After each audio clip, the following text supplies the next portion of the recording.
اور یہ اللہ کو کچھ بھی مشکل نہیں. اور قیامت کے دن سب لوگ اللہ کے سامنے کھڑے ہوں گے تو غریب پیروکار بڑے بن بیٹھنے والوں سے کہیں گے کہ ہم تو تمہارے پیرو تھے، کیا تم اللہ کا کچھ عذاب ہم پر سے دفع کر سکتے ہو؟ وہ کہیں گے کہ اگر اللہ ہم کو ہدایت کرتا تو ہم تم کو ہدایت کرتے.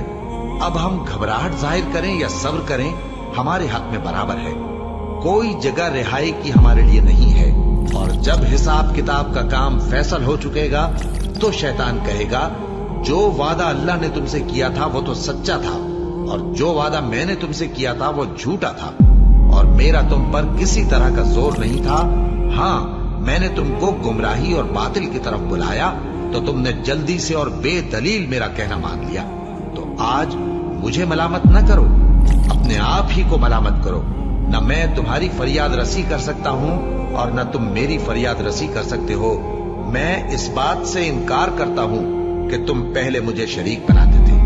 بے شک جو ظالم ہیں ان کے لیے درد دینے والا عذاب ہے. اور جو ایمان لائے اور عمل نیک کرتے رہے وہ بہشتوں میں داخل کیے جائیں گے جن کے نیچے نہریں بہہ رہی ہیں.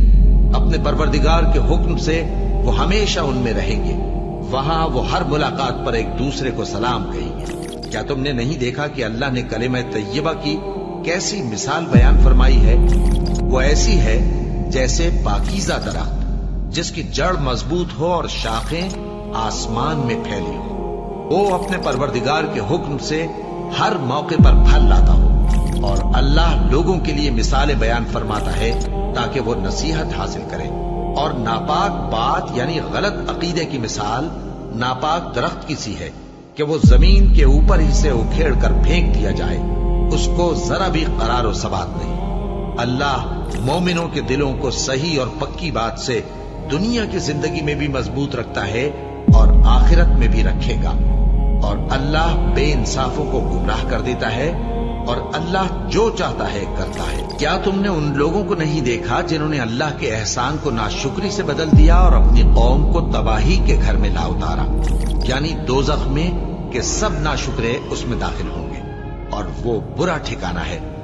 اور ان لوگوں نے اللہ کے شریک مقرر کیے کہ لوگوں کو اس کے رستے سے گمراہ کریں.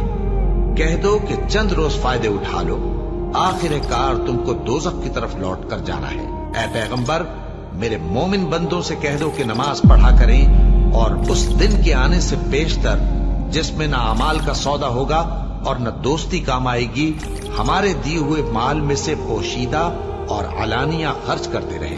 اللہ ہی تو ہے جس نے آسمانوں اور زمین کو پیدا کیا اور آسمان سے مے برسایا، پھر اس سے تمہارے کھانے کے لیے پھل پیدا کیے اور کشتیوں اور جہازوں کو تمہارے زیر فرمان کیا تاکہ وہ سمندر میں اس کے حکم سے چلے، اور نہروں کو بھی تمہارے زیر فرمان کیا، اور سورج اور چاند کو تمہارے لیے کام میں لگا دیا کہ دونوں دن رات ایک ڈگر پر چل رہے ہیں، اور رات اور دن کو بھی تمہاری خاطر کام میں لگا دیا، اور جو کچھ تم نے مانگا سب میں سے تم کو عنایت کیا.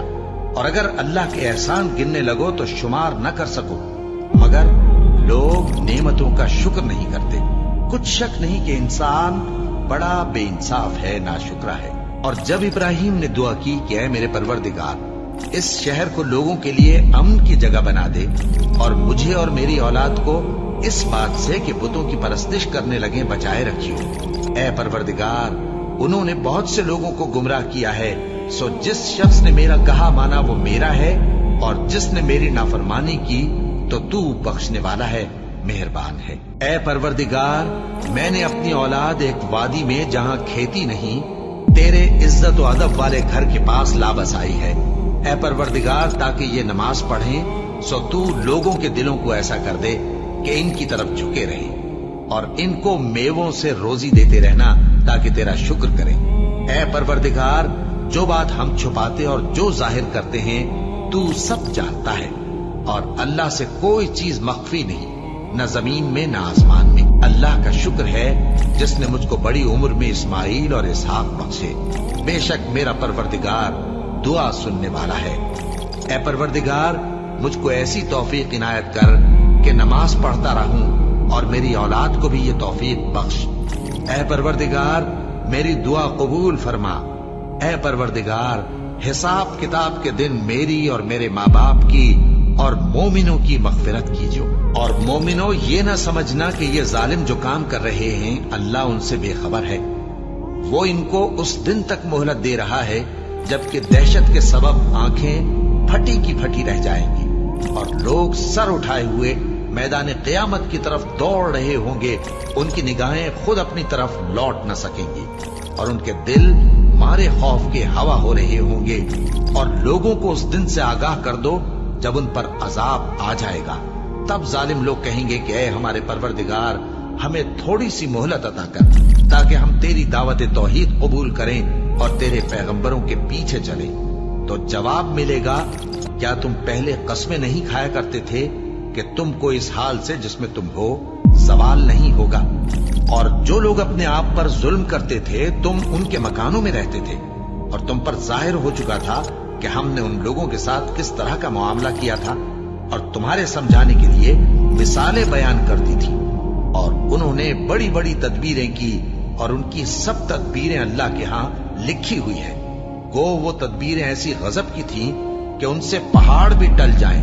تو ایسا خیال نہ کرنا کہ اللہ نے جو اپنے پیغمبروں سے وعدہ کیا ہے وہ اس کے خلاف کرے گا۔ بے شک اللہ زبردست ہے، بدلہ لینے والا ہے۔ جس دن یہ زمین دوسری ہی زمین بنا دی جائے گی اور آسمان بھی بدل دیے جائیں گے اور سب لوگ اللہ کے سامنے نکل کھڑے ہوں گے، جو یکتا ہے بڑا زبردست ہے۔ اور اس دن تم گناہگاروں کو دیکھو گے کہ زنجیروں میں جکڑے ہوئے ہیں، ان کے کرتے تارکول کے ہوں گے اور ان کے چہروں کو آگ لپٹ رہی ہوگی، یہ اس لیے کہ اللہ ہر شخص کو اس کے اعمال کا بدلہ دے۔ بے شک اللہ جلد حساب لینے والا ہے۔ یہ قرآن لوگوں کے نام اللہ کا پیغام ہے تاکہ ان کو اس سے ڈرایا جائے اور تاکہ وہ جان لیں کہ وہی اکیلا معبود ہے اور تاکہ اہل عقل نصیحت حاصل کریں۔